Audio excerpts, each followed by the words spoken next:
يا أيها الرسل كلوا من الطيبات واعملوا صالحا إني بما تعملون عليم۔ اے پیغمبرو، کھاؤ پاک چیزیں اور عمل کرو صالح، تم جو کچھ بھی کرتے ہو میں اس کو خوب جانتا ہوں۔ اے پیغمبرو، پچھلے 2 رکوعوں میں متعدد انبیاء علیہ السلام کا ذکر کرنے کے بعد اب یا ایھا الرسل کہہ کر تمام پیغمبروں کو خطاب کرنے کا مطلب یہ نہیں ہے کہ کہیں یہ سارے پیغمبر یکجا موجود تھے اور ان سب کو خطاب کر کے یہ مضمون ارشاد فرمایا گیا، بلکہ اس سے یہ بتانا مقصود ہے کہ ہر زمانے میں مختلف قوموں اور مختلف ملکوں میں آنے والے انبیاء کو یہی ہدایت کی گئی تھی، اور سب کے سب اختلاف زمانہ و مقام کے باوجود ایک ہی حکم کے مخاطب تھے۔ بعد کی آیت میں چونکہ تمام انبیاء علیہ السلام کو ایک امت، ایک جماعت، ایک گروہ قرار دیا گیا ہے، اس لیے طرز بیان یہاں ایسا اختیار کیا گیا کہ نگاہوں کے سامنے ان سب کے ایک گروہ ہونے کا نقشہ کھنچ جائے، گویا وہ سارے کے سارے ایک جگہ جمع ہیں اور سب کو ایک ہی ہدایت دی جا رہی ہے۔ مگر اس طرز کلام کی لطافت اس دور کے بعد کن ذہن لوگوں کی سمجھ میں نہ آ سکی، اور وہ اس سے یہ نتیجہ نکال بیٹھے کہ یہ خطاب محمد صلی اللہ علیہ وسلم کے بعد آنے والے انبیاء کی طرف ہے، اور اس سے حضور صلی اللہ علیہ وسلم کے بعد بھی سلسلہ نبوت کے جاری ہونے کا ثبوت ملتا ہے۔ تعجب ہے جو لوگ زبان و ادب کے ذوق لطیف سے اس قدر کورے ہیں وہ قرآن کی تفسیر کرنے کی جرأت کرتے ہیں۔ عمل کرو صالح، پاک چیزوں سے مراد ایسی چیزیں ہیں جو بجائے خود بھی پاکیزہ ہوں اور پھر حلال طریقے سے بھی حاصل ہوں۔ طیبات کھانے کی ہدایت کر کے رہبانیت اور دنیا پرستی کے درمیان اسلام کی راہ اعتدال کی طرف اشارہ کر دیا گیا۔ مسلمان نہ تو راہب کی طرح اپنے آپ کو پاکیزہ رزق سے محروم کرتا ہے اور نہ دنیا پرست کی طرح حرام و حلال کی تمیز کے بغیر ہر چیز پر منہ مار دیتا ہے۔ عمل صالح سے پہلے طیبات کھانے کی ہدایت سے صاف اشارہ اس طرف نکلتا ہے کہ حرام خوری کے ساتھ عمل صالح کے کوئی معنی نہیں ہے۔ صلاح کے لیے شرط اول یہ ہے کہ آدمی رزق حلال کھائے۔ حدیث میں آتا ہے کہ نبی صلی اللہ علیہ وسلم نے فرمایا کہ لوگوں، اللہ خود پاک ہے، اس لیے پاک ہی چیز کو پسند کرتا ہے۔ پھر آپ نے یہ آیت تلاوت فرمائی اور اس کے بعد فرمایا، ایک شخص لمبا سفر کر کے غبار آلود و پراگندہ منہ آتا ہے اور آسمان کی طرف ہاتھ اٹھا کر دعائیں مانگتا ہے، یا رب یا رب، مگر حال یہ ہوتا ہے کہ روٹی اس کی حرام، کپڑے اس کے حرام اور جسم اس کا حرام کی روٹیوں سے پلا ہوا۔ اب کس طرح ایسے شخص کی دعا قبول ہو؟ مسلم، ترمذی، احمد بن حدیث ابی ہریرہ رضی اللہ تعالی عنہ۔ وَإِنَّ هَذِهِ أُمَّتُكُمْ أُمَّةً وَاحِدَةً وَأَنَا رَبُّكُمْ فَاتَّقُونِ، اور تمہاری یہ امت ایک ہی امت ہے اور میں تمہارا رب ہوں، پس مجھی سے تم ڈرو۔ تمہاری امت ایک ہی امت ہے، یعنی تم ایک ہی گروہ کے لوگ ہو۔ امت کا لفظ اس مجموعے افراد پر بولا جاتا ہے جو کسی اصل مشترک پر جمع ہو۔ انبیاء چونکہ اختلاف زمانہ و مقام کے باوجود ایک عقیدے، ایک دین اور ایک دعوت پر جمع تھے، اس لیے فرمایا گیا کہ ان سب کی ایک ہی امت ہے۔ بعد کا فقرہ خود بتا رہا ہے کہ وہ اصل مشترک کیا تھی جس پر سب انبیاء جمع تھے۔ مزید تشریح کے لیے ملاحظہ ہو البقرہ آیات 130 تا 133 اور 213، آل عمران آیات 19، 20، 32، 34، 64 اور 79 تا 85، النساء آیات 150 تا 152، الاعراف آیت 59، 65، 73 اور 85، یوسف 37 تا 40، مریم 49 تا 59، الانبیاء 71 تا 93۔ فَتَقَطَّعُوا أَمْرَهُم بَيْنَهُمْ زُبُرًا كُلُّ حِزْبٍ بِمَا لَدَيْهِمْ فَرِحُونَ فَذَرْهُمْ فِي غَمْرَتِهِمْ حَتَّى حِينٍ۔ مگر بعد میں لوگوں نے اپنے دین کو آپس میں ٹکڑے ٹکڑے کر لیا، ہر گروہ کے پاس جو کچھ ہے اسی میں وہ مگن ہے۔ اچھا تو چھوڑو انہیں، ڈوبے رہیں اپنی غفلت میں ایک وقت خاص تک، اسی میں وہ مگن ہے۔ یہ محض بیان واقعہ ہی نہیں ہے بلکہ اسی استدلال کی ایک کڑی بھی ہے جو آغاز سورہ سے چلا آ رہا ہے۔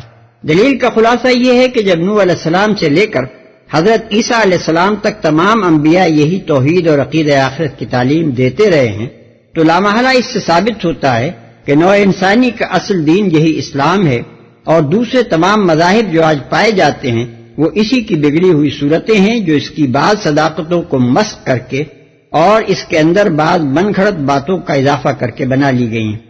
اب اگر غلطی پر ہیں تو وہ لوگ ہیں جو ان مذاہب کے گرویدہ ہو رہے ہیں، نہ کہ وہ جو ان کو چھوڑ کر اصل دین کی طرف بلا رہا ہے۔ ایک وقت خاص تک پہلے فقرے اور دوسرے فقرے کے درمیان ایک خلا ہے جسے بھرنے کے بجائے سامع کے تخیل پر چھوڑ دیا گیا ہے، کیونکہ اس کو تقریر کا پس منظر خود بھر رہا ہے۔ پس منظر یہ ہے کہ خدا کا ایک بندہ 5-6 سال سے لوگوں کو اصل دین کی طرف بلا رہا ہے، دلائل سے بات سمجھا رہا ہے، تاریخ سے نظیریں پیش کر رہا ہے، اس کی دعوت کے اثرات و نتائج عملاً نگاہوں کے سامنے آ رہے ہیں، اور پھر اس کا ذاتی کردار بھی صبر کی ضمانت دے رہا ہے کہ وہ ایک قابل اعتماد آدمی ہے، مگر اس کے باوجود لوگ صرف یہی نہیں کہ اس باطل میں مگن ہیں جو ان کو باپ دادا سے ورثے میں ملا تھا، اور صرف اس حد تک بھی نہیں کہ وہ اس حق کو مان کر نہیں دیتے جو روشن دلائل کے ساتھ پیش کیا جا رہا ہے، بلکہ وہ ہاتھ دھو کر اس دائی حق کے پیچھے پڑ جاتے ہیں اور حق درمی، طعن، ملامت، ظلم، جھوٹ، غرض کوئی بری سے بری تدبیر بھی اس کی دعوت کو نیچا دکھانے کے لیے استعمال کرنے سے نہیں چوکتے۔ اس صورتحال میں اصل دین حق کی وحدت اور بعد کے ایجاد کردہ مذاہب کی حقیقت بیان کرنے کے بعد یہ کہنا کہ چھوڑو انہیں، ڈوبے رہیں اپنی غفلت میں، خود بخود اس معنی پر دلالت کرتا ہے کہ اچھا اگر یہ لوگ نہیں مانتے اور اپنی گمراہیوں ہی میں مگن رہنا چاہتے ہیں تو چھوڑو انہیں۔ اس چھوڑو کو بالکل لفظی معنوں میں لے کر یہ سمجھ بیٹھنا کہ اب تبلیغ ہی نہ کرو کلام کے تیوروں سے ناشنائی کا ثبوت ہوگا۔ ایسے مواقع پر یہ بات تبلیغ و تلقین سے روکنے کے لیے نہیں بلکہ غافلوں کو جھنجھوڑنے کے لیے کہی جایا کرتی ہے۔ پھر ایک وقت خاص تک کے الفاظ میں ایک بڑی گہری تنبیہ ہے جو یہ بتا رہی ہے کہ غفلت کا یہ استغراق زیادہ دیر تک نہیں رہ سکے گا۔ ایک وقت آنے والا ہے جب یہ چونک پڑیں گے اور انہیں پتہ چل جائے گا کہ بلانے والا جس چیز کی طرف بلا رہا تھا وہ کیا تھی اور یہ جس چیز میں مگن تھے وہ کیسی تھی۔ أَيَحْسَبُونَ أَنَّمَا نُمِدُّهُم بِهِ مِن مَّالٍ وَبَنِينَ نُسَارِعُ لَهُمْ فِي الْخَيْرَاتِ بَل لَّا يَشْعُرُونَ۔ کیا یہ سمجھتے ہیں کہ ہم جو انہیں مال و اولاد سے مدد دیے جا رہے ہیں تو گویا انہیں بھلائیاں دینے میں سرگرم ہیں؟ نہیں، اصل معاملے کا انہیں شعور نہیں ہے۔ اس مقام پر آغاز سورہ کی آیتوں پر پھر ایک نگاہ ڈال لیجیے۔ اسی مضمون کو اب پھر ایک دوسرے انداز سے دہرایا جا رہا ہے۔ یہ لوگ فلاح اور خیر اور خوشحالی کا ایک محدود مادی تصور رکھتے تھے۔ ان کے نزدیک جس نے اچھا کھانا، اچھا لباس، اچھا گھر پا لیا، جو مال و اولاد سے نواز دیا گیا اور جسے معاشرے میں نام و نمود اور رسوخ و اثر حاصل ہو گیا، اس نے بس فلاح پالی، اور جو اس سے محروم رہ گیا وہ ناکام و نامراد رہا۔ اس بنیادی غلط فہمی سے وہ پھر ایک اور اس سے بھی زیادہ بڑی غلط فہمی میں مبتلا ہو گئے، اور وہ یہ تھی کہ جسے اس معنی میں فلاح نصیب ہے وہ ضرور راہ راست پر ہے بلکہ خدا کا محبوب ہے، ورنہ کیسے ممکن تھا کہ اسے یہ کامیابیاں حاصل ہوتی۔ اور اس کے برعکس جو اس فلاح سے ہم کو علانیہ محروم نظر آ رہا ہے وہ یقیناً عقیدے اور عمل میں گمراہ اور خدا یا خداؤں کے غضب میں گرفتار ہے۔ اس غلط فہمی کو جو در حقیقت مادہ پرستانہ نقطہ نظر رکھنے والوں کی ضلالت کے اہم ترین اسباب میں سے ہے، قرآن میں جگہ جگہ بیان کیا گیا ہے، مختلف طریقوں سے اس کی تردید کی گئی ہے اور طرح طرح سے یہ بتایا گیا ہے کہ اصل حقیقت کیا ہے۔ مثال کے طور پر ملاحظہ ہو البقرہ آیت 126، 212، الاعراف 32، التوبہ 55، 69، 85، یونس 17، ہود 3، 27 تا 31، 38، 39، الرعد 26، الکہف 28، 32 تا 43، 103 تا 105، مریم 77 تا 80، طٰہٰ 131، 132، الانبیاء 44۔ اس سلسلے میں چند اہم حقیقتیں ایسی ہیں کہ جب تک آدمی ان کو اچھی طرح نہ سمجھ لے اس کا ذہن کبھی صاف نہیں ہو سکتا۔ اول یہ کہ انسان کی فلاح اس سے وسیع تر اور بلند تر چیز ہے کہ اسے کسی فرد یا گروہ یا قوم کی محض مادی خوشحالی اور وقتی کامیابی کے معنی میں لے لیا جائے۔ دوم یہ کہ فلاح کو اس محدود معنی میں لینے کے بعد اگر اسی کو حق و باطل اور خیر و شر کا معیار قرار دے لیا جائے تو یہ ایک ایسی بنیادی گمراہی بن جاتی ہے جس سے نکلے بغیر ایک انسان کبھی عقیدہ و فکر اور اخلاق و سیرت میں راہ راست پا ہی نہیں سکتا۔ سوم یہ کہ دنیا فی الاصل دار الجزا نہیں بلکہ دار الامتحان ہے۔ یہاں اخلاقی جزا و سزا اگر ہے بھی تو بہت محدود پیمانے پر اور ناقص صورت میں ہے، اور امتحان کا پہلو خود اس میں بھی موجود ہے۔ اس حقیقت کو نظر انداز کر کے یہ سمجھ لینا کہ یہاں جس کو جو نعمت بھی مل رہی ہے وہ انعام ہے، اور اس کا ملنا انعام پانے والے کے برحق اور صالح اور محبوب رب ہونے کا ثبوت ہے، اور جس پر جو آفت بھی آ رہی ہے وہ سزا ہے، اور اس بات کی دلیل ہے کہ سزا پانے والا باطل پر ہے، غیر صالح ہے اور مغضوب بارگاہ خداوندی ہے۔ یہ سب کچھ در حقیقت ایک بہت بڑی غلط فہمی بلکہ حماقت ہے، جس سے بڑھ کر شاید ہی کوئی دوسری چیز ہمارے تصور حق اور معیار اخلاق کو بگاڑ دینے والی ہو۔ ایک طالب حقیقت کو اول قدم پر یہ سمجھ لینا چاہیے کہ یہ دنیا دراصل ایک امتحان گاہ ہے، اور یہاں بے شمار مختلف صورتوں سے افراد کا، قوموں کا اور تمام انسانوں کا امتحان ہو رہا ہے۔ اس امتحان کے دوران میں جو مختلف حالات لوگوں کو پیش آتے ہیں وہ جزا و سزا کے آخری فیصلے نہیں ہیں کہ انہی کو نظریات، اخلاق اور اعمال کی صحت اور غلطی کا معیار بنا لیا جائے اور انہی کو خدا کے ہاں محبوب یا مغضوب ہونے کی علامات قرار دے لیا جائے۔ چاروں یہ کہ فلاح کا دامن یقیناً حق اور نیکی کے ساتھ بندھا ہوا ہے، اور بلا شک و ریب یہ ایک حقیقت ہے کہ باطل اور بدی کا انجام خسران ہے، لیکن اس دنیا میں چونکہ باطل اور بدی کے ساتھ عارضی اور نمائشی فلاح اور اسی طرح حق اور نیکی کے ساتھ ظاہری اور وقتی خسران ممکن ہے، اور اکثر و بیشتر یہ چیز دھوکہ دینے والی ثابت ہوتی ہے، اس لیے حق و باطل اور خیر و شر کی جانچ کے لیے ایک مستقل کسوٹی کی ضرورت ہے جس میں دھوکے کا خطرہ نہ ہو۔ انبیاء علیہ السلام کی تعلیمات اور آسمانی کتابیں ہم کو وہ کسوٹی بہم پہنچاتی ہیں۔ انسانی عقل عام یعنی کامن سینس اس کی صحت کی تصدیق کرتی ہے، اور معروف و منکر کے متعلق نوع انسانی کے مشترک وجدانی تصورات اس پر گواہی دیتے ہیں۔ منجب یہ کہ جب کوئی شخص یا قوم ایک طرف تو حق سے منحرف اور فسق و فجور اور ظلم و طغیان میں مبتلا ہو، اور دوسری طرف اس پر نعمتوں کی بارش ہو رہی ہو، تو عقل اور قرآن دونوں کی روح سے یہ اس بات کی کھلی علامت ہے کہ خدا نے اس کو شدید تر آزمائش میں ڈال دیا ہے، اور اس پر خدا کی رحمت نہیں بلکہ اس کا غضب مسلط ہو گیا ہے۔ اسے غلطی پر چوٹ لگتی تو اس کے معنی یہ ہوتے کہ خدا بھی اس پر مہربان ہے، اسے تنبیہ کر رہا ہے اور سنبھلنے کا موقع دے رہا ہے، لیکن غلطی پر انعام یہ معنی رکھتا ہے کہ اسے سخت سزا دینے کا فیصلہ کر لیا گیا ہے، اور اس کی کشتی اس لیے تیر رہی ہے کہ خوب بھر کر ڈوبے۔ اس کے برعکس جہاں ایک طرف سچی خدا پرستی ہو، اخلاق کی پاکیزگی ہو، معاملات میں راست بازی ہو، خلق خدا کے ساتھ اس نے سلوک اور رحمت و شفقت ہو، اور دوسری طرف مصائب اور شدائد اس پر موسلادھار برس رہے ہوں اور چوٹوں پر چوٹیں اسے لگ رہی ہوں، تو یہ خدا کے غضب کی نہیں، اس کی رحمت ہی کی علامت ہے۔ سنار اس سونے کو تپا رہا ہے تاکہ خوب نکھر جائے اور دنیا پر اس کا کامل العیار ہونا ثابت ہو جائے۔ دنیا کے بازار میں اس کی قیمت نہ بھی اٹھے تو پرواہ نہیں، سنار خود اس کی قیمت دے گا بلکہ اپنے فضل سے مزید عطا کرے گا۔ اس کے مصائب اگر غضب کا پہلو رکھتے ہیں تو خود اس کے لیے نہیں بلکہ اس کے دشمنوں ہی کے لیے رکھتے ہیں، یا پھر اس سوسائٹی کے لیے جس میں صالحین ستائے جائیں اور فساق نوازے جائیں۔ ان الذين هم من خشية ربهم مشفقون والذين هم بآيات ربهم يؤمنون والذين هم بربهم لا يشركون۔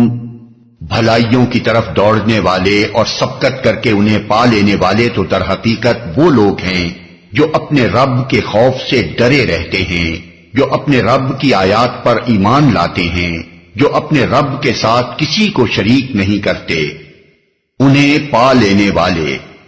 اردو زبان کی رعایت سے ہم نے آیت 61 کا ترجمہ پہلے کر دیا ہے اور آیت 57 تا 60 کا ترجمہ بعد میں کیا ہے، کسی کو یہ غلط فہمی نہ ہو کہ آیت 61 کا ترجمہ چھوٹ گیا ہے۔ رب کے خوف سے ڈرے رہتے ہیں، یعنی وہ دنیا میں خدا سے بے خوف اور بے فکر ہو کر نہیں رہتے کہ جو دل چاہے کرتے رہیں، اور کبھی نہ سوچیں کہ اوپر کوئی خدا بھی ہے جو ظلم اور زیادتی پر پکڑنے والا ہے، بلکہ ان کے دل میں ہر وقت اس کا خوف رہتا ہے اور وہی انہیں برائیوں سے روکتا رہتا ہے۔ آیات پر ایمان لاتے ہیں۔ آیات سے مراد دونوں طرح کی آیات ہیں، وہ بھی جو خدا کی طرف سے اس کے انبیاء پیش کرتے ہیں اور وہ بھی جو انسان کے اپنے نفس میں اور ہر طرف آفاق میں پھیلی ہوئی ہیں۔ آیات کتاب پر ایمان لانا ان کی تصدیق کرنا ہے، اور آیات آفاق و انفس پر ایمان لانا ان حقیقتوں پر ایمان لانا ہے جن پر وہ دلالت کر رہی ہیں۔ رب کے ساتھ کسی کو شریک نہیں کرتے۔ اگرچہ آیات پر ایمان سے خود ہی یہ لازم آتا ہے کہ انسان توحید کا قائل و معتقد ہو، لیکن اس کے باوجود شرک نہ کرنے کا ذکر الگ اس لیے کیا گیا ہے کہ بسا اوقات انسان آیات کو مان کر بھی کسی نہ کسی طور کے شرک میں مبتلا رہتا ہے، مثلا ریا کہ وہ بھی ایک طرح کا شرک ہے، یا انبیاء اور اولیاء کی تعلیم میں ایسا مبالغہ جو شرک تک پہنچا دے، یا غیر اللہ سے دعا اور استعانت یا برضا و رغبت ارباب من دون اللہ کی بندگی و اطاعت اور غیر الہی قوانین کا اتباع۔ پس ایمان بآیات اللہ کے بعد شرک کی نفی کا الگ ذکر کرنے کے معنی یہ ہیں کہ وہ اللہ کے لیے اپنی بندگی، اطاعت اور عبودیت کو بالکل خالص کر لیتے ہیں، اس کے ساتھ کسی اور کی بندگی کا شائبہ تک لگا نہیں رکھتے۔ والذین یؤتون ما آتوا وقلوبهم وجلة أنهم إلى ربهم راجعون، اور جن کا حال یہ ہے کہ دیتے ہیں جو کچھ بھی دیتے ہیں، اور دل ان کے اس خیال سے کانپتے رہتے ہیں کہ ہمیں اپنے رب کی طرف پلٹنا ہے۔ عربی زبان میں دینے یعنی ایتا کا لفظ صرف مال یا کوئی مادی چیز دینے ہی کے معنی میں استعمال نہیں ہوتا، بلکہ معنوی چیزیں دینے کے معنی میں بھی بولا جاتا ہے۔ مثلا کسی شخص کی اطاعت قبول کر لینے کے لیے کہتے ہیں کہ آتیتہ من نفس القبول، کسی شخص کی اطاعت سے انکار کر دینے کے لیے کہتے ہیں آتیتہ من نفس الاباہ۔ پس اس دینے کا مطلب صرف یہی نہیں ہے کہ وہ راہ خدا میں مال دیتے ہیں، بلکہ اس کا مطلب اللہ کے حضور طاعت و بندگی پیش کرنے پر بھی حاوی ہے۔ اس معنی کے لحاظ سے آیت کا پورا مفہوم یہ ہوا کہ وہ اللہ کی فرما برداری میں جو کچھ بھی نیکیاں کرتے ہیں، جو کچھ بھی خدمات انجام دیتے ہیں، جو کچھ بھی قربانیاں کرتے ہیں، ان پر وہ پھولتے نہیں ہیں، غرور تقوی اور پندار خدا رسیدگی میں مبتلا نہیں ہوتے، بلکہ اپنے مقدور بھر سب کچھ کر کے بھی ڈرتے رہتے ہیں کہ خدا جانے یہ قبول ہو یا نہ ہو، ہمارے گناہوں کے مقابلے میں وزنی ثابت ہو یا نہ ہو، ہمارے رب کے ہاں ہماری مغفرت کے لیے کافی ہو یا نہ ہو۔ یہی مطلب ہے جس پر وہ حدیث روشنی ڈالتی ہے جو احمد، ترمذی، ابن ماجہ، حاکم اور ابن جریر نے نقل کی ہے۔ حضرت عائشہ رضی اللہ عنہا نے نبی صلی اللہ علیہ وسلم سے دریافت کیا کہ یا رسول اللہ، کیا اس کا مطلب یہ ہے کہ ایک شخص چوری اور زنا اور شراب نوشی کرتے ہوئے اللہ سے ڈرے؟ اس سوال سے معلوم ہوا کہ حضرت عائشہ اسے یاتونا ما اتوا کے معنی میں لے رہی تھیں، یعنی کرتے ہیں جو کچھ بھی کرتے ہیں۔ جواب میں نبی صلی اللہ علیہ وسلم نے فرمایا، نہیں اے صدیق کی بیٹی، اس سے مراد وہ شخص ہے جو نماز پڑھتا ہے، روزے رکھتا ہے، زکوٰۃ دیتا ہے اور پھر اللہ عز و جل سے ڈرتا رہتا ہے۔ اس جواب سے پتہ چلا کہ آیت کی صحیح قرأت یاتونا نہیں بلکہ یؤتونا ہے، اور یہ یؤتونا صرف مال دینے کے محدود معنی میں نہیں ہے بلکہ طاعت بجا لانے کے وسیع معنی میں ہے۔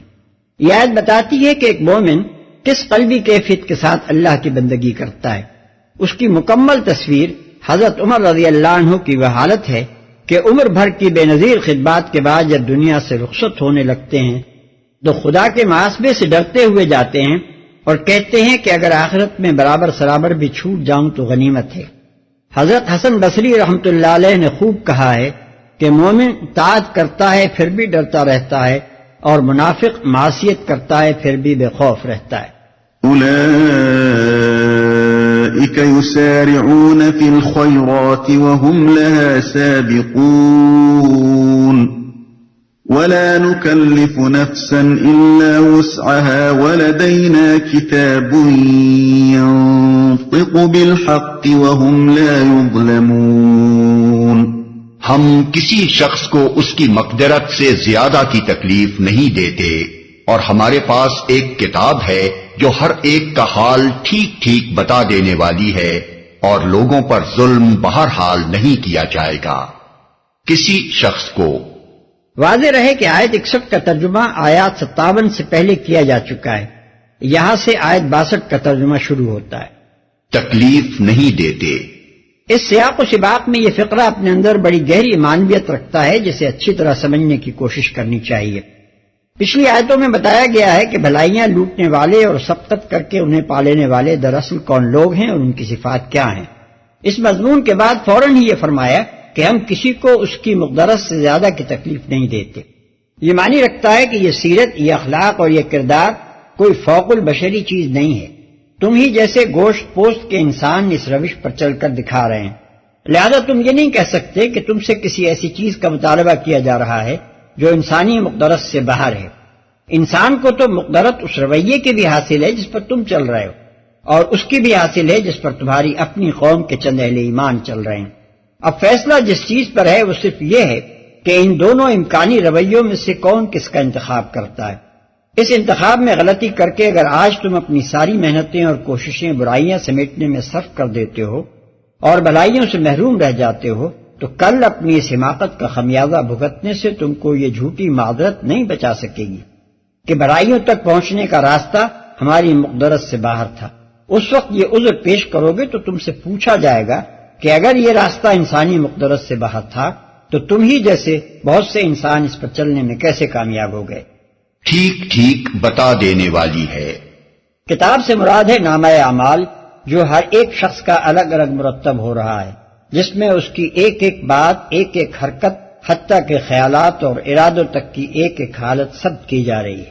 اسی کے متعلق سورہ کہف میں فرمایا گیا ہے کہ وَوُضِعَ الْكِتَابُ فَتَرَى الْمُجْرِمِينَ مُشْفِقِينَ مِمَّا فِيهِ وَيَقُولُونَ يَا وَيْلَتَنَا مَا لِهَذَا الْكِتَابِ لَا يُغَادِرُ صَغِيرَةً وَلَا كَبِيرَةً إِلَّا أَحْصَاهَا وَوَجَدُوا مَا عَمِلُوا حَاضِرًا وَلَا يَظْلِمُ رَبُّكَ أَحَدًا، یعنی اور نامہ اعمال سامنے رکھ دیا جائے گا، پھر تم دیکھو گے کہ مجرم لوگ اس کے اندراجات سے ڈر رہے ہوں گے اور کہہ رہے ہوں گے کہ ہائے ہماری کمبختی، یہ کیسی کتاب ہے کہ ہماری کوئی چھوٹی یا بڑی حرکت ایسی نہیں رہ گئی جو اس میں درج نہ ہو۔ جو کچھ انہوں نے کیا تھا وہ سب اپنے سامنے حاضر پائیں گے، اور تیرا رب کسی پر ظلم کرنے والا نہیں ہے۔ آیت 49۔ بعض لوگوں نے یہاں کتاب سے مراد قرآن لے کر آیت کا مطلب خبط کر دیا ہے۔ ظلم بہرحال نہیں کیا جائے گا، یعنی نہ تو کسی کے ذمے کوئی ایسا الزام تھوپا جائے گا جس کا وہ در حقیقت قصوروار نہ ہو، نہ کسی کی کوئی ایسی نیکی ماری جائے گی جس کے صلے کا وہ فی الواقع مستحق ہو، نہ کسی کو بیجا سزا دی جائے گی، اور نہ کسی کو حق کے مطابق بجا انعام سے محروم رکھا جائے گا۔ بل قلوبهم في غمرة من هذا ولهم أعمال من دون ذلك هم لها عاملون حتى إذا أخذنا مترفيهم بالعذاب إذا هم يجأرون لا تجأروا اليوم إنكم منا لا تنصرون۔ مگر یہ لوگ اس معاملے سے بے خبر ہیں، اور ان کے اعمال بھی اس طریقے سے جس کا اوپر ذکر کیا گیا ہے مختلف ہیں۔ وہ اپنے یہ کرتوت کیے چلے جائیں گے یہاں تک کہ جب ہم ان کے عیاشوں کو عذاب میں پکڑ لیں گے تو پھر وہ ٹکرانا شروع کر دیں گے۔ اب بند کرو اپنی فریاد و فغاں، ہماری طرف سے اب کوئی مدد تمہیں نہیں ملنی، بے خبر ہیں۔ یعنی اس امر سے کہ جو کچھ وہ کر رہے ہیں، کہہ رہے ہیں اور سوچ رہے ہیں، یہ سب کچھ کہیں درج ہو رہا ہے اور کبھی اس کا حساب ہونے والا ہے۔ عذاب میں پکڑ لیں گے۔ عیاش یہاں مترفین کا ترجمہ کیا گیا ہے۔ مترفین اصل میں ان لوگوں کو کہتے ہیں جو دنیاوی مال و دولت کو پا کر مزے کر رہے ہوں اور خدا و خلق کے حقوق سے غافل ہو۔ اس لفظ کا صحیح مفہوم لفظ عیاش سے ادا ہو جاتا ہے، بشرطے کہ اسے صرف شہوت رانی کے معنی میں نہ لیا جائے بلکہ عیش کوشی کے وسیع معنی میں لیا جائے۔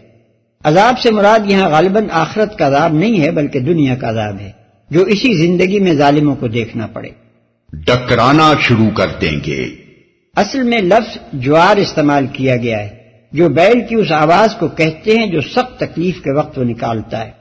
یہ لفظ یہاں محض فریاد و فغاں کے معنی میں نہیں بلکہ اس شخص کی فریاد و فغاں کے معنی میں بولا گیا ہے جو کسی رحم کا مستحق نہ ہو۔ اس میں تحقیر اور طنز کا انداز چھپا ہوا ہے، اس کے اندر یہ معنی پوشیدہ ہے کہ اچھا اب جو اپنے کرتوتوں کا مزہ چکھنے کی نوبت آئی تو بلبلانے لگے۔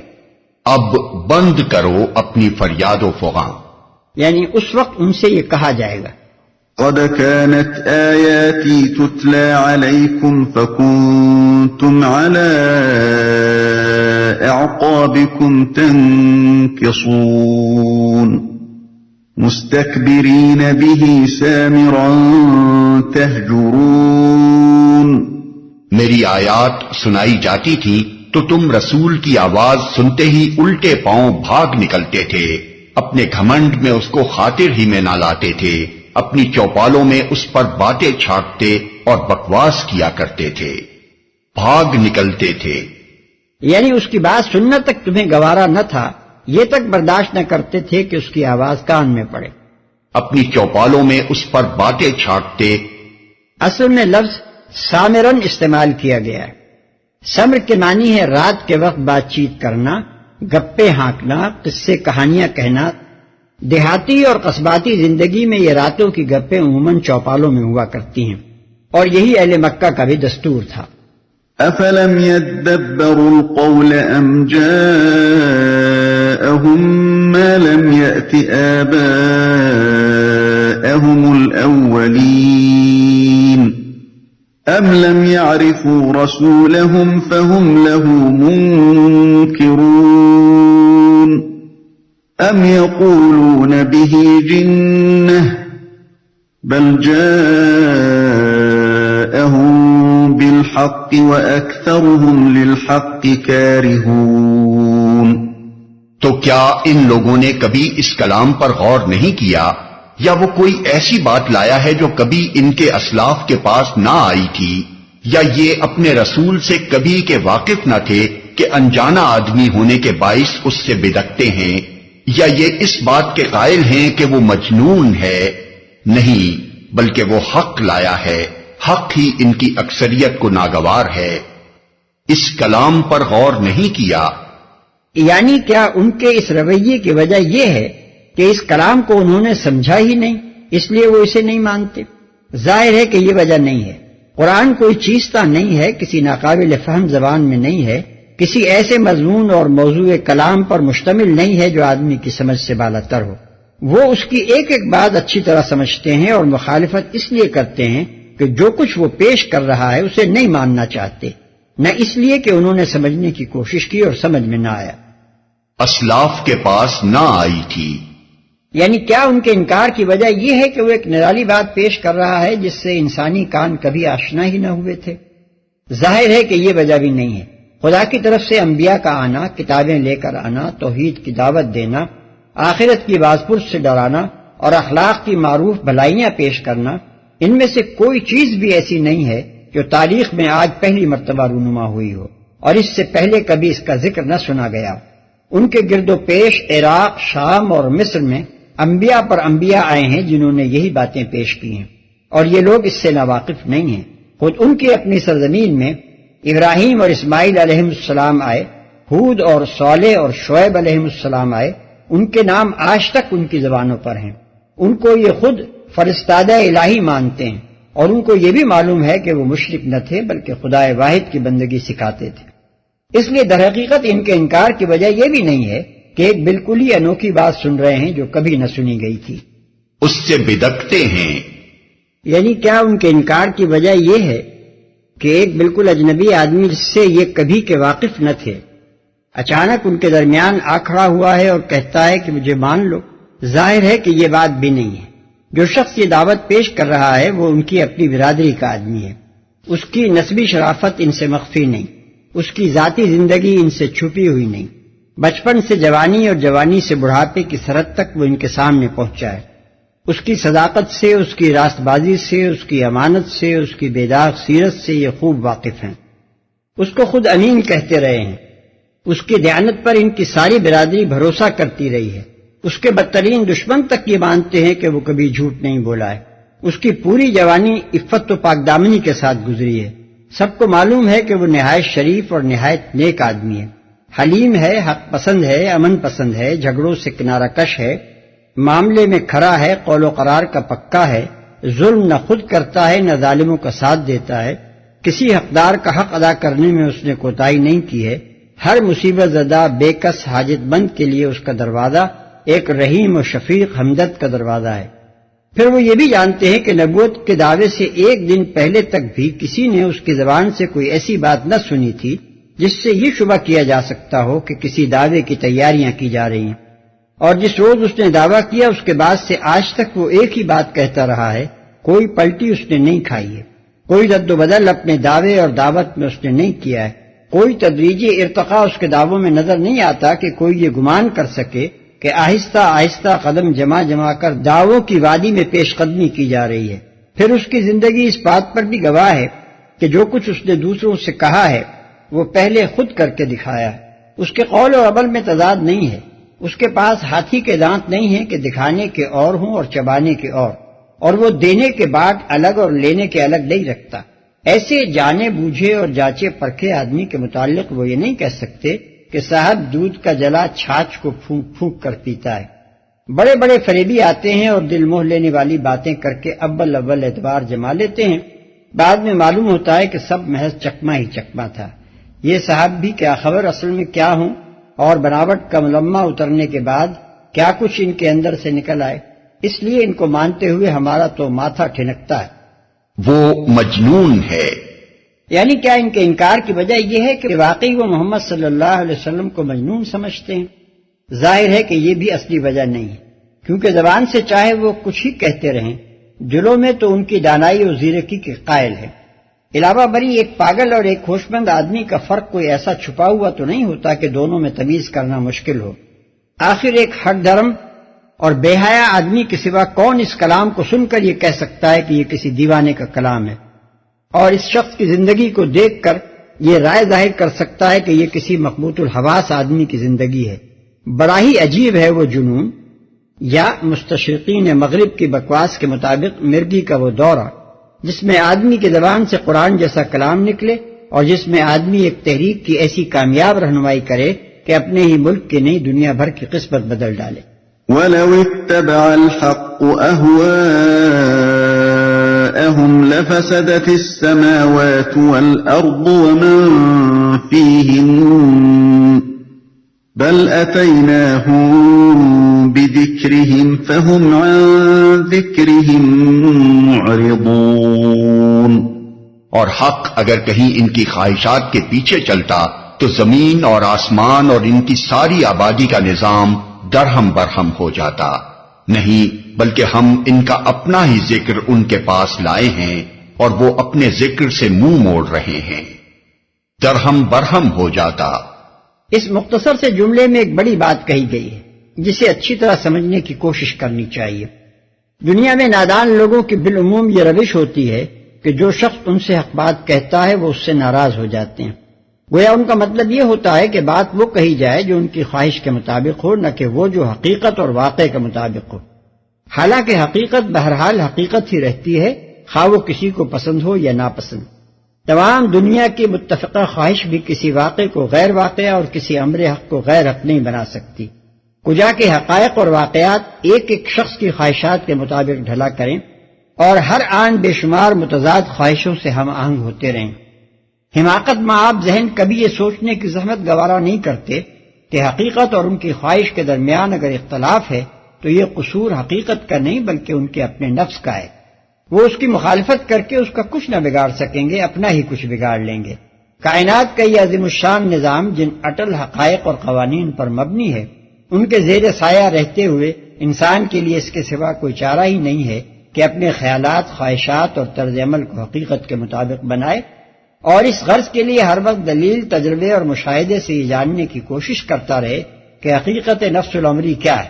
صرف ایک بے وقوف ہی یہاں یہ طرز فکر و عمل اختیار کر سکتا ہے کہ جو کچھ وہ سمجھ بیٹھا ہے، یا جو کچھ اس کا جی چاہتا ہے کہ ہو، یا جو کچھ اپنے تعصبات کی بنا پر وہ فرض کر چکا ہے کہ ہے یا ہونا چاہیے، اس پر جم کر رہ جائے اور اس کے خلاف کسی کی مضبوط سے مضبوط اور معقول سے معقول دلیل کو بھی سننا گوارا نہ کرے۔ منہ موڑ رہے ہیں۔ یہاں لفظ ذکر کے 3 معنی ممکن ہیں اور تینوں ہی صحیح بیٹھتے ہیں۔ ایک، ذکر بامانی بیان فطرت۔ اس لحاظ سے آیت کا مطلب یہ ہوگا کہ ہم کسی دوسرے عالم کی باتیں نہیں کر رہے ہیں بلکہ ان کی اپنی ہی حقیقت اور فطرت اور اس کے مقتضیات ان کے سامنے پیش کر رہے ہیں تاکہ وہ اپنے اس بھولے ہوئے سبق کو یاد کریں، مگر وہ اسے قبول کرنے سے کترا رہے ہیں۔ ان کا یہ فرار کسی غیر متعلق چیز سے نہیں بلکہ اپنے ہی ذکر سے ہے۔ تو ذکر بمانے نصیحت، اس کی روح سے آیت کی تفسیر یہ ہوگی کہ جو کچھ پیش کیا جا رہا ہے یہ انہی کے بھلے کے لیے ایک نصیحت ہے، اور ان کا یہ فرار کسی اور چیز سے نہیں اپنی ہی بھلائی کی بات سے ہے۔ 3. ذکر بمانے شرف و اعزاز، اس معنی کو اختیار کیا جائے تو آیت کا مفہوم یہ ہوگا کہ ہم وہ چیز ان کے پاس لائے ہیں جسے یہ قبول کریں تو انہی کو عزت اور سرفرازی نصیب ہوگی۔ اس سے ان کی یہ روگردانی کسی اور چیز سے نہیں اپنی ہی ترقی اور اپنے ہی اٹھان کے ایک زرین موقع سے روگردانی ہے۔ أَمْ تَسْأَلُهُمْ خَرْجًا فَخَرَاجُ رَبِّكَ خَيْرٌ وَهُوَ خَيْرُ الرَّازِقِينَ، کیا تو ان سے کچھ مانگ رہا ہے؟ تیرے لیے تیرے رب کا دیا ہی بہتر ہے اور وہ بہترین رازق ہے۔ یہ نبی صلی اللہ علیہ وسلم کی نبوت کے حق میں ایک اور دلیل ہے، یعنی یہ کہ آپ اپنے اس کام میں بالکل بے لوث ہیں۔ کوئی شخص ایمانداری کے ساتھ یہ الزام نہیں لگا سکتا کہ آپ یہ سارے پاپڑ اس لیے بیل رہے ہیں کہ کوئی نفسانی غرض آپ کے پیش نظر ہے۔ اچھی خاصی تجارت چمک رہی تھی، اب افلاس میں مبتلا ہو گئے۔ قوم میں عزت کے ساتھ دیکھے جاتے تھے، ہر شخص ہاتھوں ہاتھ لیتا تھا، اب گالیاں اور پتھر کھا رہے ہیں، بلکہ جان تک کے لالے پڑے ہیں۔ چین سے اپنے بیوی بچوں میں ہنسی خوشی دن گزار رہے تھے، اب ایک ایسی سخت کشمکش میں پڑ گئے ہیں جو کسی دم قرار نہیں لینے دیتی۔ اس پر مزید یہ کہ بات وہ لے کر اٹھے جس کی بدولت سارا ملک دشمن ہو گیا ہے، حتیٰ کہ خود اپنے ہی بھائی بند خون کے پیاسے ہو رہے ہیں۔ کون کہہ سکتا ہے کہ یہ ایک خود غرض آدمی کے کرنے کا کام؟ خود غرض آدمی اپنی قوم اور قبیلے کے تعصبات کا علمبردار بن کر اپنی قابلیت اور جوڑ توڑ سے سرداری حاصل کرنے کی کوشش کرتا، نہ کہ وہ بات لے کر اٹھتا جو صرف یہی نہیں کہ تمام قومی تعصبات کے خلاف ایک چیلنج ہے، بلکہ سرے سے اس چیز کی جڑ ہی کاٹ دیتی ہے جس پر مشرکین عرب میں اس کے قبیلے کی چودراہٹ قائم ہے۔ یہ وہ دلیل ہے جس کو قرآن میں نہ صرف نبی صلی اللہ علیہ وسلم کی بلکہ بالعموم تمام انبیاء علیہ السلام کی صداقت کے ثبوت میں بار بار پیش کیا گیا ہے۔ تفصیلات کے لیے ملاحظہ ہو الانعام آیت 90، یونس آیت 72، ہود آیت 29 اور 51، یوسف آیت 104، الفرقان آیت 57، الشعراء آیت 109، 127، 145، 164، 180، سبا آیت 47، یاسین آیت 21، صاد آیت 86، الشورى آیت 23، النجم آیت 40۔ وَإِنَّكَ لَتَدْعُوهُمْ إِلَى صِرَاطٍ مُسْتَقِيمٍ وَإِنَّ الَّذِينَ لَا يُؤْمِنُونَ بِالْآخِرَةِ عَنِ الصِّرَاطِ لَنَاكِبُونَ، تو ان کو سیدھے راستے کی طرف بلا رہا ہے، مگر جو لوگ آخرت کو نہیں مانتے وہ راہ راست سے ہٹ کر چلنا چاہتے ہیں۔ یعنی آخرت کے انکار نے ان کو غیر ذمہ دار اور احساس ذمہ داری کے فقدان نے ان کو بے فکر بنا کر رکھ دیا ہے۔ جب وہ سرے سے یہی نہیں سمجھتے کہ ان کی اس زندگی کا کوئی معال اور نتیجہ بھی ہے اور کسی کے سامنے اپنے اس پورے کارنامہ حیات کا حساب بھی دینا ہے، تو پھر انہیں اس کی کیا فکر ہو سکتی ہے کہ حق کیا ہے اور باطل کیا؟ جانوروں کی طرح ان کی بھی غایت مقصود بس یہ ہے کہ ضروریات نفس و جسم خوب اچھی طرح پوری ہوتی رہیں۔ یہ مقصود حاصل ہو تو پھر حق و باطل کے بحث ان کے لیے محض لایانی ہے، اور اس مقصد کے حصول میں کوئی خرابی رونما ہو جائے تو زیادہ سے زیادہ وہ جو کچھ سوچیں گے وہ صرف یہ کہ اس خرابی کا سبب کیا ہے اور اسے کس طرح دور کیا جا سکتا ہے۔ راہ راست اس ذہنیت کے لوگ نہ چاہ سکتے ہیں نہ پا سکتے ہیں۔ وَلَوْ رَحِمْنَاهُمْ وَكَشَفْنَا مَا بِهِمْ مِنْ ضُرٍّ لَلَجُّوا فِي طُغْيَانِهِمْ يَعْمَهُونَ، اگر ہم ان پر رحم کریں اور وہ تکلیف جس میں آج کل یہ مبتلا ہیں دور کر دیں تو یہ اپنی سرکشی میں بالکل ہی بہک جائیں گے۔ اشارہ ہے اس تکلیف و مصیبت کی طرف جس میں وہ قحط کی بدولت پڑے ہوئے تھے۔ اس قحط کے متعلق روایات نقل کرتے ہوئے بعض لوگوں نے 2 قحطوں کے قصوں کو خلط بلط کر دیا ہے، جس کی وجہ سے آدمی کو یہ سمجھنا مشکل ہو جاتا ہے کہ یہ ہجرت سے پہلے کا واقعہ ہے یا بعد کا۔ اصل معاملہ یہ ہے کہ نبی صلی اللہ علیہ وسلم کے دور میں اہل مکہ کو 2 مرتبہ قحط سے سابقہ پیش آیا ہے۔ ایک نبوت کے آغاز سے کچھ مدت بعد، دوسرا ہجرت کے کئی سال بعد، جبکہ سمامہ بن اسال نے یمامہ سے مکے کی طرف غلے کی برآمد روک دی تھی۔ یہاں ذکر دوسرے قحط کا نہیں بلکہ پہلے قحط کا ہے۔ اس کے متعلق صحیحین میں ابن مسعود رضی اللہ عنہ کی یہ روایت ہے کہ جب قریش نے نبی صلی اللہ علیہ وسلم کی دعوت قبول کرنے سے پہم انکار کیا اور سخت مزاحمت شروع کر دی تو حضور صلی اللہ علیہ وسلم نے دعا کی، خدایا ان کے مقابلے میں میری مدد یوسف کے 7 سالہ قحط جیسے 7 برسوں سے کر۔ چنانچہ ایسا سخت قحط شروع ہوا کہ مردار تک کھانے کی نوبت آ گئی۔ اس قحط کی طرف مکی صورتوں میں بکثرت اشارات ملتے ہیں۔ مثال کے طور پر ملاحظہ ہو الانعام 42 تا 44، الاعراف 94 تا 99، یونس 11 12 21، النحل 112 113، الدخان 10 تا 16۔ وَلَقَدْ أَخَذْنَاهُمْ بِالْعَذَابِ فَمَا اسْتَكَانُوا لِرَبِّهِمْ وَمَا يَتَضَرَّعُونَ۔ ان کا حال تو یہ ہے کہ ہم نے انہیں تکلیف میں مبتلا کیا، پھر بھی یہ اپنے رب کے آگے نہ جھکے اور نہ عاجزی اختیار کرتے ہیں۔ حَتَّى إِذَا فَتَحْنَا عَلَيْهِمْ بَابًا ذَا عَذَابٍ شَدِيدٍ إِذَا هُمْ فِيهِ مُبْلِسُونَ۔ البتہ جب نوبت یہاں تک پہنچ جائے گی کہ ہم ان پر سخت عذاب کا دروازہ کھول دیں تو یکا یک تم دیکھو گے کہ اس حالت میں یہ ہر خیر سے مایوس ہیں۔ اصل میں لفظ مبلسون استعمال ہوا ہے جس کا پورا مفہوم مایوسی سے ادا نہیں ہوتا۔ بلس اور ابلاس کا لفظ کئی معنوں میں استعمال ہوتا ہے۔ حیرت کی وجہ سے دنگ ہو کر رہ جانا، خوف اور دہشت کے مارے دم بخود ہو جانا، رنج و غم کے مارے دل شکستہ ہو جانا، ہر طرف سے نا امید ہو کر ہمت توڑ بیٹھنا، اور اسی کا ایک پہلو مایوسی و نامرادی کی وجہ سے برافروختہ یعنی ڈیسپریٹ ہو جانا بھی ہے، جس کی بنا پر شیطان کا نام ابلیس رکھا گیا ہے۔ اس نام میں یہ معنی پوشیدہ ہیں کہ یاس اور نامرادی یعنی فرسٹریشن کی بنا پر اس کا زخمی تکبر اس قدر برانگیختہ ہو گیا ہے کہ اب وہ جان سے ہاتھ دھو کر ہر بازی کھیل جانے اور ہر جرم کا ارتکاب کر گزرنے پر تلا ہوا ہے۔ وَهُوَ الَّذِي أَنشَأَ لَكُمُ السَّمْعَ وَالْأَبْصَارَ وَالْأَفْئِدَةَ قَلِيلًا مَا تَشْكُرُونَ۔ وہ اللہ ہی تو ہے جس نے تمہیں سننے اور دیکھنے کی قوتیں دی اور سوچنے کو دل دیے، مگر تم لوگ کم ہی شکر گزار ہوتے ہو۔ مطلب یہ ہے کہ بد نصیبو، یہ آنکھ، کان اور دل و دماغ تم کو کیا اس لیے دیے گئے تھے کہ تم ان سے بس وہ کام لو جو حیوانات لیتے ہیں؟ کیا ان کا صرف یہی مصرف ہے کہ تم جانوروں کی طرح جسم اور نفس کے مطالبات پورے کرنے کے ذرائع ہی تلاش کرتے رہو اور ہر وقت اپنا معیار زندگی بلند کرنے کی تدبیریں ہی سوچتے رہا کرو؟ کیا اس سے بڑھ کر بھی کوئی ناشکری ہو سکتی ہے کہ تم بنائے تو گئے تھے انسان اور بن کر رہ گئے نرے حیوان؟ جن آنکھوں سے سب کچھ دیکھا جائے مگر حقیقت کی طرف رہنمائی کرنے والے نشانات ہی نہ دیکھے جائیں، جن کانوں سے سب کچھ سنا جائے مگر ایک سبق آموز بات ہی نہ سنی جائے، اور جس دل و دماغ سے سب کچھ سوچا جائے مگر بس یہی نہ سوچا جائے کہ مجھے یہ وجود کیسے ملا ہے، کس لیے ملا ہے اور کیا میری زندگی کی غایت ہے۔ حیف ہے اگر وہ پھر ایک بیل کے بجائے ایک انسان کے ڈھانچے میں ہوں۔ وَهُوَ الَّذِي ذَرَأَكُمْ فِي الْأَرْضِ وَإِلَيْهِ تُحْشَرُونَ۔ وہی ہے جس نے تمہیں زمین میں پھیلایا اور اسی کی طرف تم سمیٹے جاؤ گے۔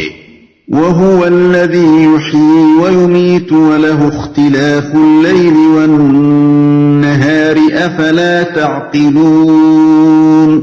وہی زندگی بخشتا ہے اور وہی موت دیتا ہے، گردش لیل و نہار اسی کے قبضہ قدرت میں ہے، کیا تمہاری سمجھ میں یہ بات نہیں آتی؟ اسی کے قبضہ قدرت میں ہے۔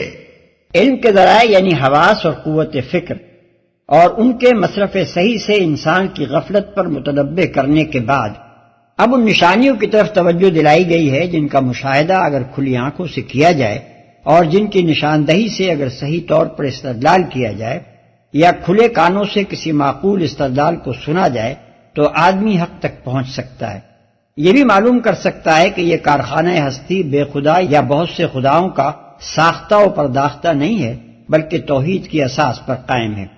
اور یہ بھی جان سکتا ہے کہ یہ بے مقصد نہیں ہے، نرا کھیل اور محض ایک بے معنی طلسم نہیں ہے، بلکہ ایک مبنی بر حکمت نظام ہے جس میں انسان جیسی ذی اختیار مخلوق کا غیر جواب دہ ہونا اور بس یوں ہی مر کر مٹی ہو جانا ممکن نہیں ہے۔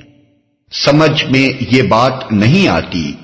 واضح رہے کہ یہاں توحید اور حیات بعد الموت دونوں پر ایک ساتھ استدلال کیا جا رہا ہے، اور آگے تک جن نشانیوں کی طرف توجہ دلائی گئی ہے ان سے شرک کے ابطال اور انکار آخرت کے ابطال دونوں پر دلیل لائی جا رہی ہے۔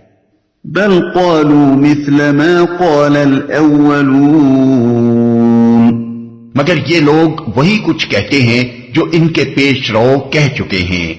قالوا أَإِذَا مِتْنَا وَكُنَّا تُرَابًا وَعِظَامًا أَإِنَّا لَمَبْعُوثُونَ، یہ کہتے ہیں کیا جب ہم مر کر مٹی ہو جائیں گے اور ہڈیوں کا پنجر بن کر رہ جائیں گے تو ہم کو پھر زندہ کر کے اٹھایا جائے گا۔ لقد وعدنا نحن وآباؤنا هذا من قبل إن هذا إلا أساطير الأولين۔ ہم نے بھی یہ وعدے بہت سنے ہیں اور ہم سے پہلے ہمارے باپ دادا بھی سنتے رہے ہیں، یہ محض افسانہ ہائے پارینہ ہیں۔ خیال رہے کہ ان کا آخرت کو مستبعد سمجھنا صرف آخرت ہی کا انکار نہ تھا، خدا کی قدرت اور حکمت کا بھی انکار تھا۔ قل لمن الأرض ومن فيها إن كنتم تعلمون سيقولون لله قل أفلا تذكرون۔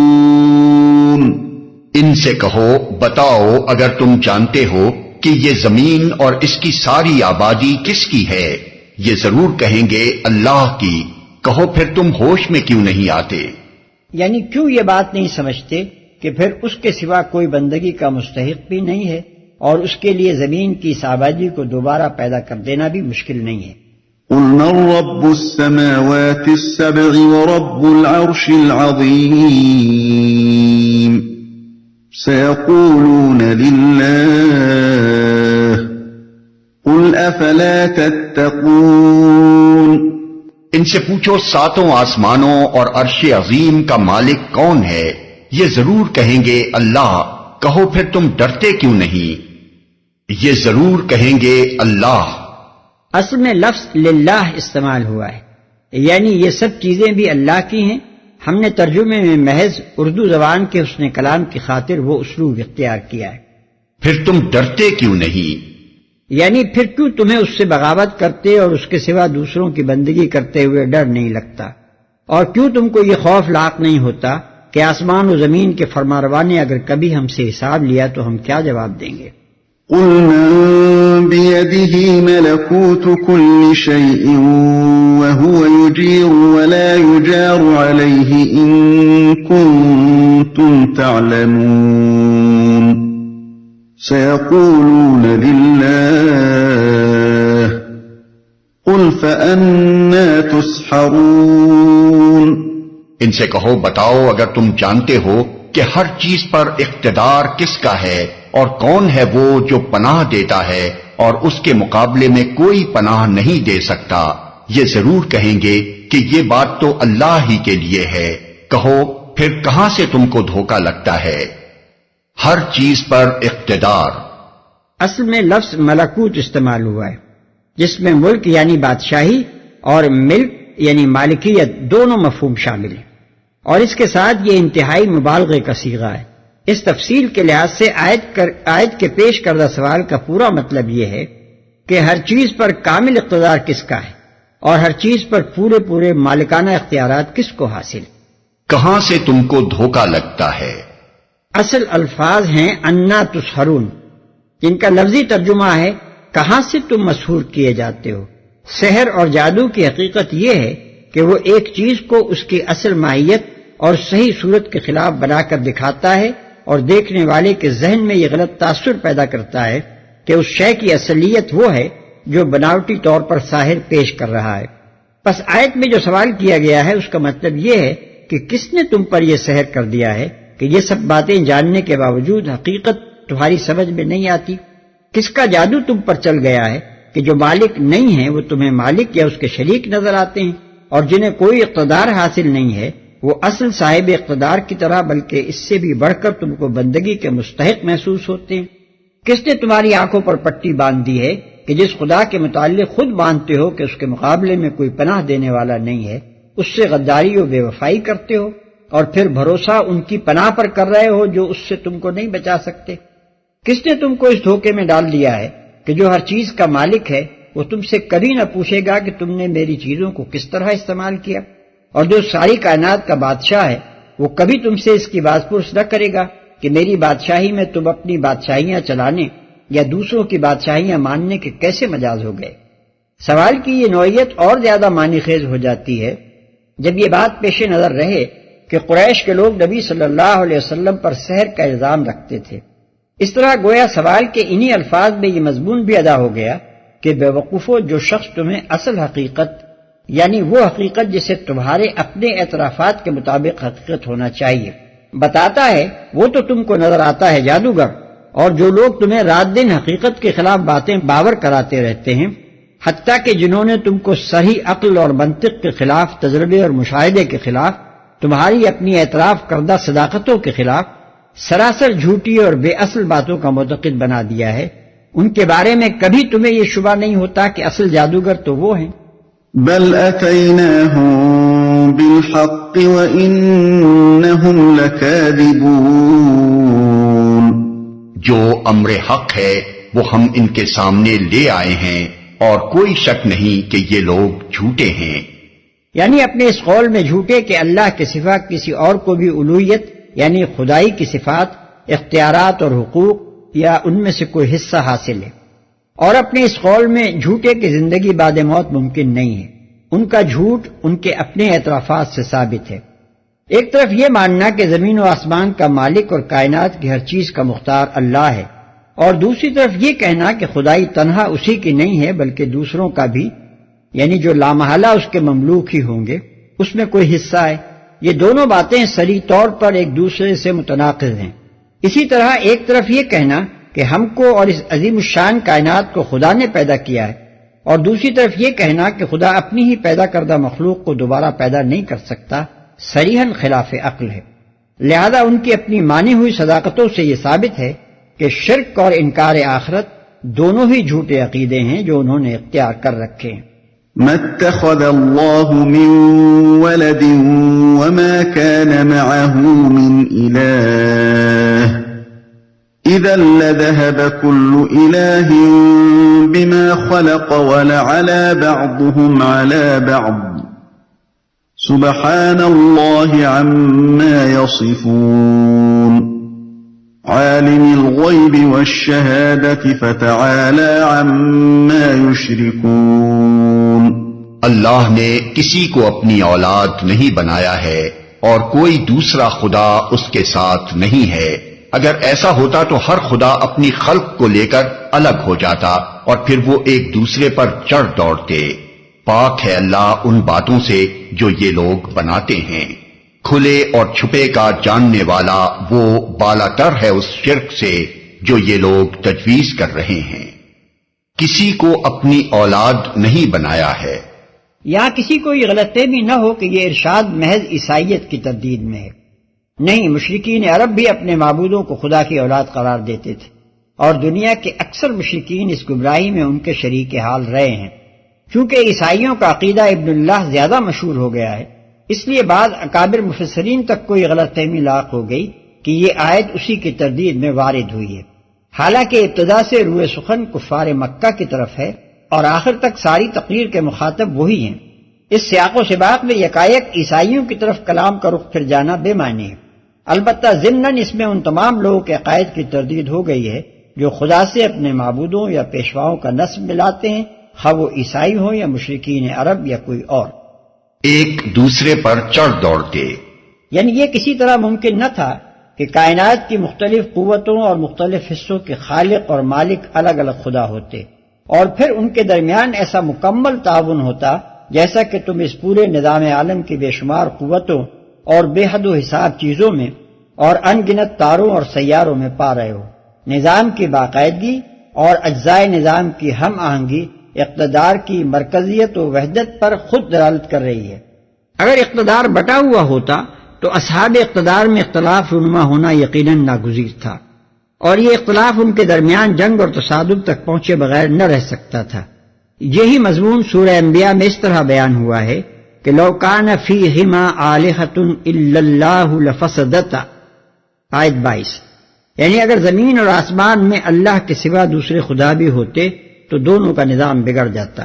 اور یہی استدلال سورہ بنی اسرائیل میں گزر چکا ہے کہ لو کان معہ آلہۃ کما یقولون اذا لابتغوا الی ذی العرش سبیلا، آیت 42، یعنی اگر اللہ کے ساتھ دوسرے خدا بھی ہوتے جیسا کہ یہ لوگ کہتے ہیں تو ضرور وہ مالک عرش کے مقام پر پہنچنے کی کوشش کرتے۔ کھلے اور چھپے کا جاننے والا۔ اس میں ایک لطیف اشارہ ہے اس خاص قسم کے شرک کی طرف جس نے پہلے شفاعت کے مشرکانہ عقیدے کی اور پھر غیر اللہ کے لیے علم غیب یعنی علم ما کانا و ما یکون کے اس بات کی شکل اختیار کر لی۔ یہ آیت اس شرک کے دونوں پہلوؤں کی تردید کر دیتی ہے۔ قل رب إما تريني ما يوعدون رب فلا تجعلني في القوم الظالمين۔ اے محمد دعا کرو کہ پروردگار جس عذاب کی ان کو دھمکی دی جا رہی ہے وہ اگر میری موجودگی میں تو لائے تو اے میرے رب مجھے ان ظالم لوگوں میں شامل نہ کیجیو۔ اس کا یہ مطلب نہیں ہے کہ معاذ اللہ اس عذاب میں نبی صلی اللہ علیہ وسلم کے مبتلا ہو جانے کا فی الواقع کوئی خطرہ تھا، یا یہ کہ اگر آپ یہ دعا نہ مانگتے تو اس میں مبتلا ہو جاتے، بلکہ اس طرح کا انداز بیان یہ تصور دلانے کے لیے اختیار کیا گیا ہے کہ خدا کا عذاب ہے ہی ڈرنے کے لائق چیز، وہ کوئی ایسی چیز نہیں ہے جس کا مطالبہ کیا جائے، اور اگر اللہ اپنی رحمت اور اپنے حلم کی وجہ سے اس کے لانے میں دیر کرے تو اطمینان کے ساتھ شرارتوں اور نافرمانیوں کا سلسلہ جاری رکھا جائے۔ در حقیقت وہ ایسی خوفناک چیز ہے کہ گناہ گاروں ہی کو نہیں نیکوکاروں کو بھی اپنی ساری نیکیوں کے باوجود اس سے پناہ مانگنی چاہیے۔ علاوہ بری اس میں ایک پہلو یہ بھی ہے کہ اجتماعی گناہوں کی پاداش میں جب عذاب کی چکی چلتی ہے تو صرف برے لوگ ہی اس میں نہیں پستے بلکہ ان کے ساتھ ساتھ بھلے لوگ بھی بسا اوقات لپیٹ میں آ جاتے ہیں۔ لہذا ایک گمراہ اور بدکار معاشرے میں رہنے والے ہر نیک آدمی کو ہر وقت خدا کی پناہ مانگتے رہنا چاہیے کہ کچھ خبر نہیں کب کس صورت میں ظالموں پر قہر الہی کا کوڑا برسنا شروع ہو جائے اور کون اس کی زد میں آ جائے۔ وَإِنَّا عَلَىٰ أَن نُّرِيَكَ مَا نَعِدُهُمْ لَقَادِرُونَ، اور حقیقت یہ ہے کہ ہم تمہاری آنکھوں کے سامنے ہی وہ چیز لے آنے کی پوری قدرت رکھتے ہیں جس کی دھمکی ہم انہیں دے رہے ہیں۔ ادفع بالتي هي أحسن السيئة نحن أعلم بما يصفون وقل رب أعوذ بك من همزات الشياطين وأعوذ بك رب أن يحضرون۔ اے محمد برائی کو اس طریقے سے دفع کرو جو بہترین ہو، جو کچھ باتیں وہ تم پر بناتے ہیں وہ ہمیں خوب معلوم ہیں، اور دعا کرو کہ پروردگار میں شیاطین کی اکساہٹوں سے تیری پناہ مانگتا ہوں، بلکہ اے میرے رب میں تو اس سے بھی تیری پناہ مانگتا ہوں کہ وہ میرے پاس آئیں۔ حتى إذا جاء أحدهم الموت قال رب ارجعون لعلي أعمل صالحا فيما تركت كلا إنها كلمة هو قائلها ومن ورائهم برزخ إلى يوم يبعثون۔ یہ لوگ اپنی کرنی سے باز نہ آئیں گے یہاں تک کہ جب ان میں سے کسی کو موت آ جائے گی تو کہنا شروع کر دے گا کہ اے میرے رب مجھے اسی دنیا میں واپس بھیج دیجئے جسے میں چھوڑ آیا ہوں، امید ہے کہ اب میں نیک عمل کروں گا۔ ہرگز نہیں، یہ تو بس ایک بات ہے جو وہ بک رہا ہے. اب ان سب مرنے والوں کے پیچھے ایک برزخ حائل ہے دوسری زندگی کے دن تک. اسی دنیا میں واپس بھیج دیجئے. اصل میں رب ارجعون کے الفاظ ہیں. اللہ تعالیٰ کو خطاب کر کے جمع کے صیغے میں درخواست کرنے کی ایک وجہ تو یہ ہو سکتی ہے کہ یہ تعظیم کے لیے ہو، جیسا کہ تمام زبانوں میں طریقہ ہے، اور دوسری وجہ بعض لوگوں نے یہ بھی بیان کی ہے کہ یہ لفظ تکرار دعا کا تصور دلانے کے لیے ہے، یعنی وہ ارجعنی ارجعنی یعنی مجھے واپس بھیج دے، مجھے واپس بھیج دے کا مفہوم ادا کرتا ہے.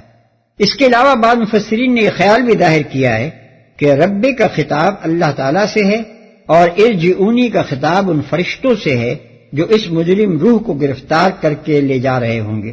یعنی بات یوں ہے، ہائے میرے رب مجھ کو واپس کر دو، نیک عمل کروں گا. یہ مضمون قرآن مجید میں متعدد مقامات پر آیا ہے کہ مجرمین موت کی سرحد میں داخل ہونے کے وقت سے لے کر آخرت میں واصل بجہنم ہونے تک، بلکہ اس کے بعد بھی بار بار یہی درخواستیں کرتے رہیں گے کہ ہمیں بس ایک دفعہ دنیا میں اور بھیج دیا جائے، اب ہماری توبہ ہے، اب ہم کبھی نافرمانی نہیں کریں گے، اب ہم سیدھی راہ چلیں گے. تفصیل کے لیے ملاحظہ ہو الانعام آیات 27-28، الاعراف آیت 53، ابراہیم آیات 44-45، المومنون آیات 105-115، الشعراء آیت 102، السجدہ آیات 12-14، فاطر آیت 37، الزمر 58-59، المومن 10-12، الشورى 44. ہرگز نہیں، یعنی اس کو واپس نہیں بھیجا جائے گا. سر نو عمل کرنے کے لیے کوئی دوسرا موقع اب اسے نہیں دیا جا سکتا. اس کی وجہ یہ ہے کہ اس دنیا میں دوبارہ امتحان کے لیے آدمی کو اگر واپس بھیجا جائے تو لامحالہ دو صورتوں میں سے ایک ہی صورت اختیار کرنی ہوگی. یا تو اس کے حافظے اور شعور میں وہ سب مشاہدے محفوظ ہوں جو مرنے کے بعد اس نے کیے، یا ان سب کو محو کر کے اسے پھر ویسا ہی خالی ذہن پیدا کیا جائے جیسا وہ پہلی زندگی میں تھا.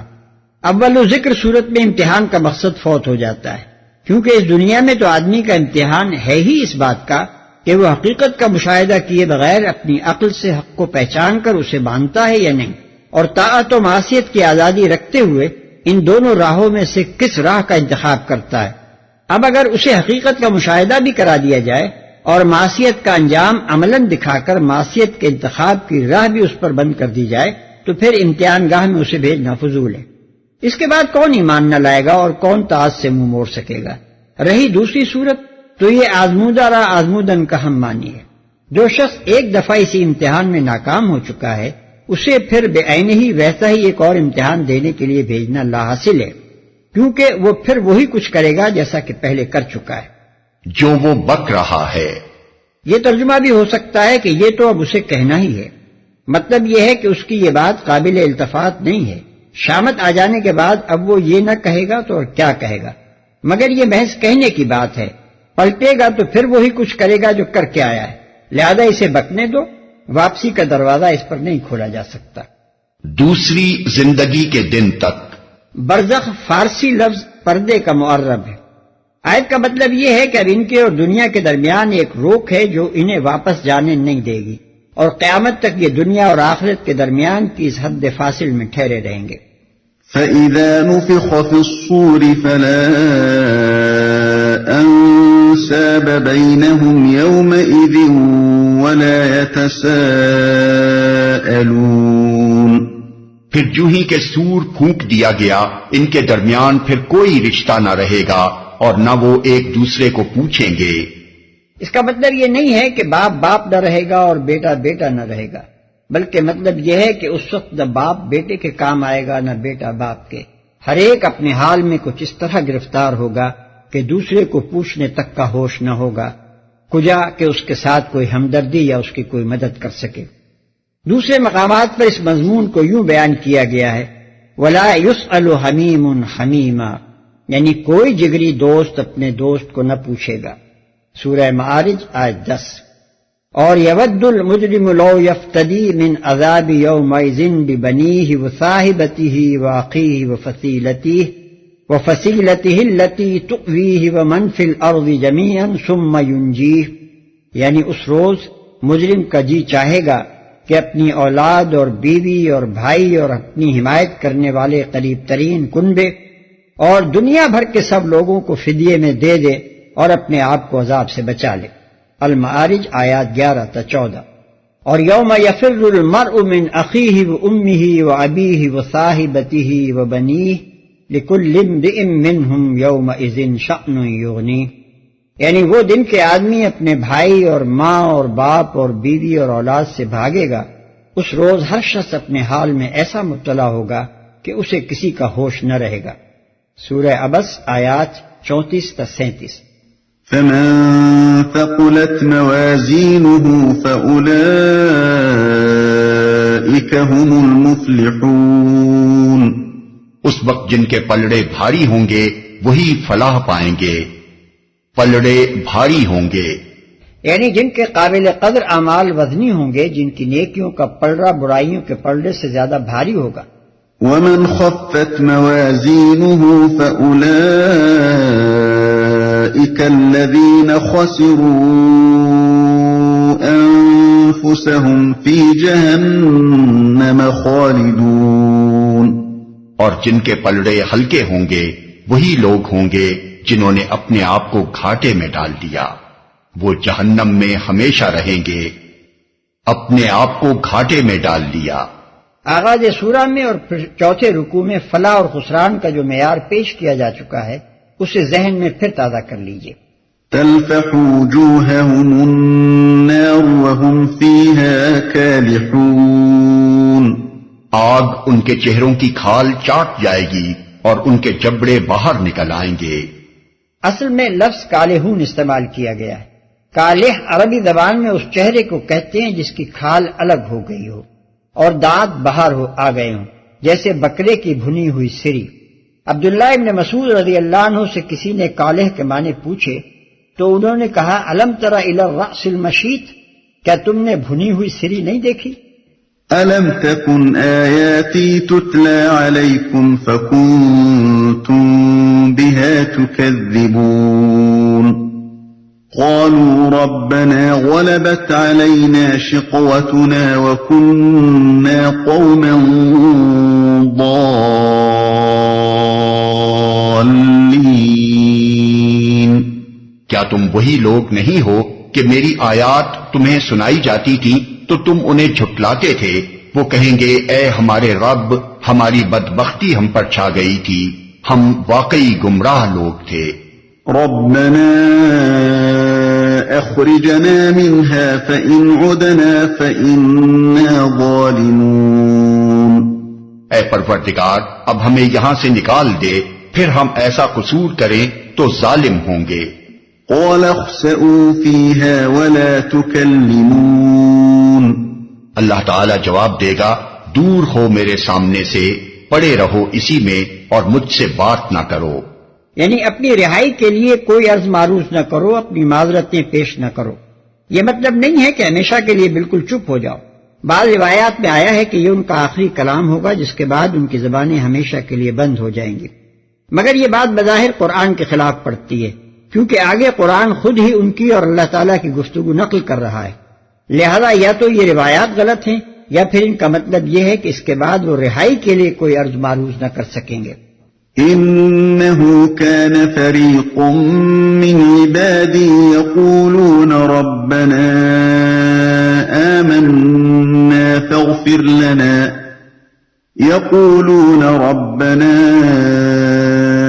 آمنا فاغفر لنا وارحمنا وأنت خير الراحمين، فاتخذتموهم سخريا حتى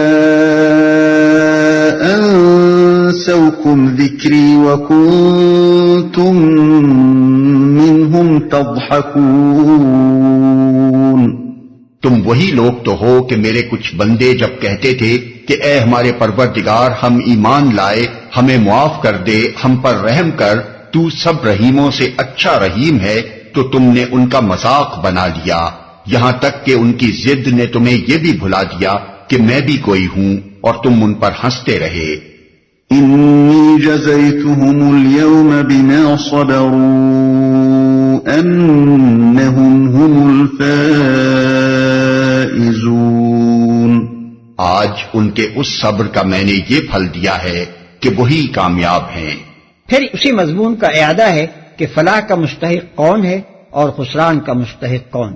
قال كم لبثتم في الأرض عدد سنين قالوا لبثنا يوما أو بعض يوم فاسأل العادين. پھر اللہ تعالیٰ ان سے پوچھے گا بتاؤ زمین میں تم کتنے سال رہے؟ وہ کہیں گے ایک دن یا دن کا بھی کچھ حصہ ہم وہاں ٹھہرے ہیں. شمار کرنے والوں سے پوچھ لیجئے. قال إن لبثتم إلا قليلا لو أنكم كنتم تعلمون أفحسبتم أنما خلقناكم عبثا وأنكم إلينا لا ترجعون. ارشاد ہوگا تھوڑی ہی دیر ٹھہرے ہونا، کاش تم نے یہ اس وقت جانا ہوتا. کیا تم نے یہ سمجھ رکھا تھا کہ ہم نے تمہیں فضول ہی پیدا کیا ہے اور تمہیں ہماری طرف کبھی پلٹنا ہی نہیں ہے؟ تم نے یہ اس وقت جانا ہوتا. یعنی دنیا میں ہمارے نبی تم کو بتاتے رہے کہ یہ دنیا کی زندگی محض امتحان کی چند گنی چنی ساعتیں ہیں، انہی کو اصل زندگی اور بس ایک ہی زندگی نہ سمجھ بیٹھو. اصل زندگی آخرت کی زندگی ہے جہاں تمہیں ہمیشہ رہنا ہے. یہاں کے وقتی فائدوں اور عارضی لذتوں کی خاطر وہ کام نہ کرو جو آخرت کی ابدی زندگی میں تمہارے مستقبل کو برباد کر دینے والے ہوں. مگر اس وقت تم نے ان کی بات سن کر نہ دی. تم اس عالم آخرت کا انکار کرتے رہے. تم نے زندگی بعد موت کو ایک من گھڑت افسانہ سمجھا. تم اپنے اس خیال پر مصر رہے کہ جینا اور مرنا جو کچھ ہے بس اسی دنیا میں ہے، اور جو کچھ مزے لوٹنے ہیں یہیں لوٹ لینے چاہیے. اب پچھتانے سے کیا ہوتا ہے؟ ہوش آنے کا وقت تو وہ تھا جب تم دنیا کی چند روزہ زندگی کے لطف پر یہاں کی ابدی زندگی کے فائدوں کو قربان کر رہے تھے. فضول ہی پیدا کیا ہے. اصل میں ابسن کا لفظ استعمال کیا گیا جس کا ایک مطلب تو ہے کھیل کے طور پر اور دوسرا مطلب ہے کھیل کے لیے. پہلی صورت میں آیت کے معنی یہ ہوں گے کہ کیا تم نے یہ سمجھا تھا کہ ہم نے تمہیں یوں ہی بطور تفریح بنا دیا ہے؟ تمہاری تخلیق کی کوئی غرض و غائب نہیں ہے، محض ایک بے مقصد مخلوق بنا کر پھیلا دی گئی ہے.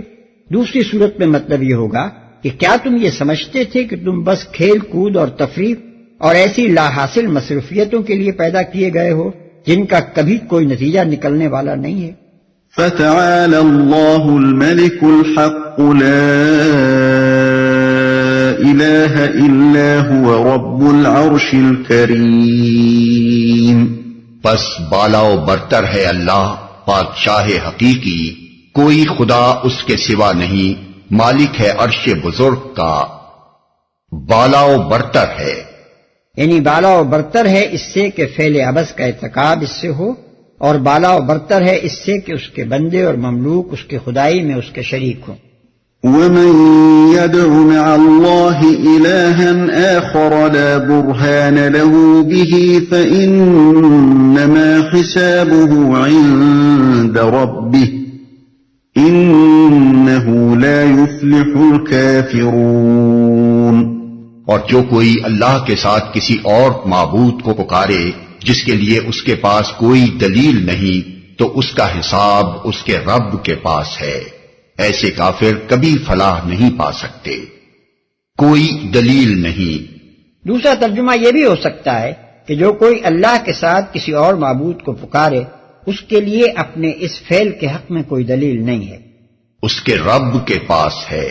یعنی وہ محاسبے سے اور بازپرس سے بچ نہیں سکتا، کبھی فلاح نہیں پا سکتے.